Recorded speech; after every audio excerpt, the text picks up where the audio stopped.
Outrage is growing in China over the government's harsh COVID-19 lockdowns. Protests against Beijing's strict policies are spreading now across the country, and that anger is being felt here in Canada as well.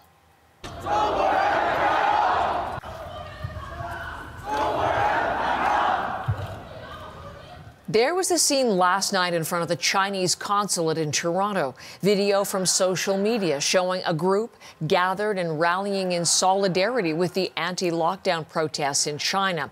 Now, this group is also adding its voice to calls for China's President Xi Jinping to step down. Let us take you to Hong Kong, and reporter Patrick Falk with us again this morning. Patrick, good morning. Good to see you. Tell us about these demonstrations. Obviously, in Canada, shows of solidarity, but the very surprising defiance and demonstrations that are spreading out now across China.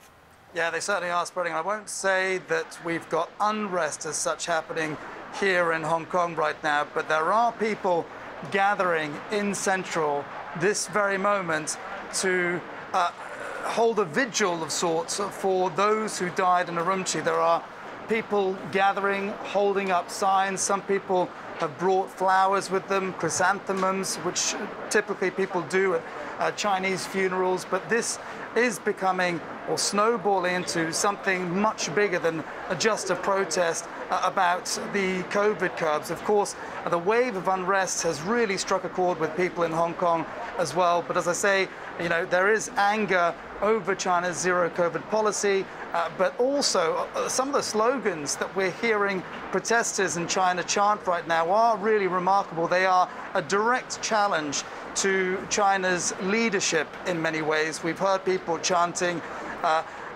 bring down the Communist Party, bring down President Xi Jinping. As we know, there is very little room for dissent in China under President Xi, so these people are doing so at great risk.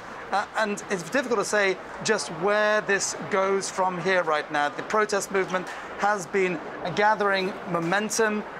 We are hearing, though, that security has been stepped up in several parts of China, including in Shanghai, where one of the main protests is taking place. There are security officers placing barriers along the road where the main protest has been going on, and roadblocks as well. We're also hearing that they're telling people to scrub photos and videos from their phones. One of the things that authorities do not want happening is for images of unrest to be getting out into the open, onto social media, and potentially inspiring more people to take to the streets to protest. This is also a protest for democratic reform, if you like, and a protest against censorship, which, as we've said before, a lot of protesters are coming out to the streets and holding up blank placards as a symbol of their discontent over censorship. So, as you said, Patrick, so rare to see these acts of these vigils, these acts, these protests, rare, in some cases even indeed unprecedented. What has the government's response been to these calls, for example, of the president to step down?